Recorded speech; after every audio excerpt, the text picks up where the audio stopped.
All right, here we are on the bank of the Westfield River. It's still late September, and now we're looking at this floodplain natural community. So we're right on the power line that is just west of campus, crossing Route 20. And I've walked down to the river itself, and we're going to look at this natural community a little bit and revisit some species.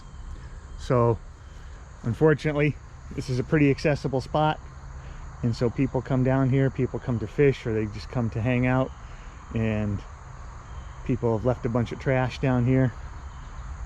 So this might be a useful project for the Environmental Planning Club to come down and clean up the riverbank in our research forest area.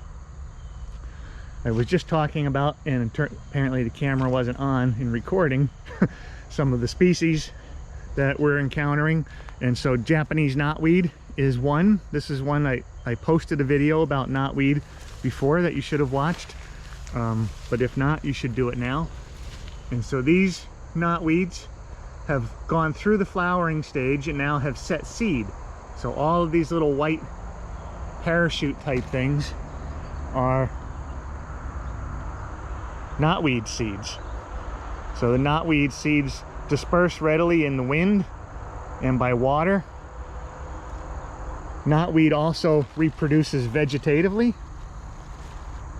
So if I was to break this stem off here and stick it in the ground, if it finds the right soil, if it gets down to the soil, mineral soil, those cuttings can also sprout roots and establish a new plant there. So knotweed is really persistent as an invasive species. You can see how it really kind of takes over part of the understory. Pretty dense and aggressive growth. Just tens of thousands of seeds from these patches growing right along the power line. Really pretty aggressive. We've got American elm growing here. So the elm, if you remember from our elm video, has that asymmetric leaf base where one side of the leaf attaches to the petiole or to the midrib at a different point than the other side. Pretty distinct on this one. It has this rough sandpapery texture that's really distinctive, and then it has this coarsely toothed margin. Right, and so the other species that we learned that also has this asymmetric leaf base is the witch hazel. But of course the witch hazel has a wavy margin, not a coarsely toothed margin. It does not have the rough sandpapery feel, and it would be flowering by now in late September. This large group of trees growing right out of the riverbank is a distinctive floodplain plant. It is silver maple. It's going to be one of the trees on your list of species to know. So in the maple group, it's an opposite branching tree, simple leaves. It has coarsely serrated margins, kind of looks like a red maple leaf in a lot of ways.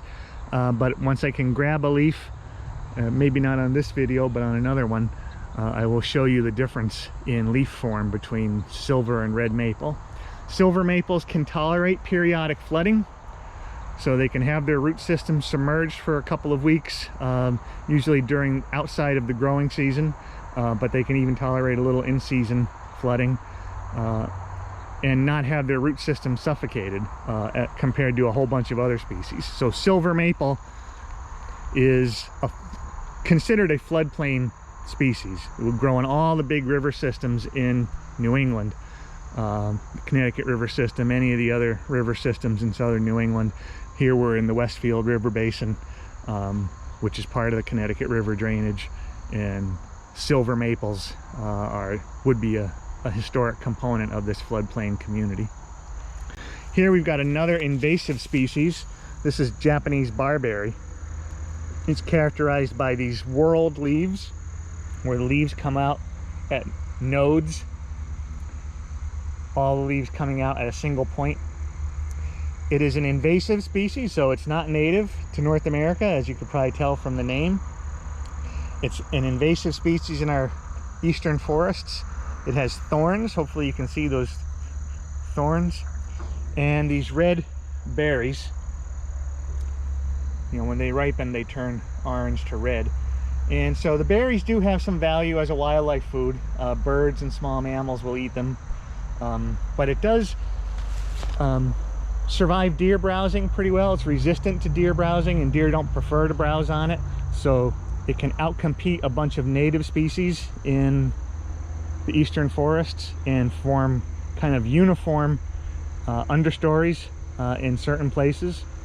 And some of my colleagues at the University of Connecticut have been doing research on the relationship between Japanese barberry and then humidity levels in the forest understory and tick abundance. And they find that pretty strong correlation between Japanese barberry abundance and deer tick abundance.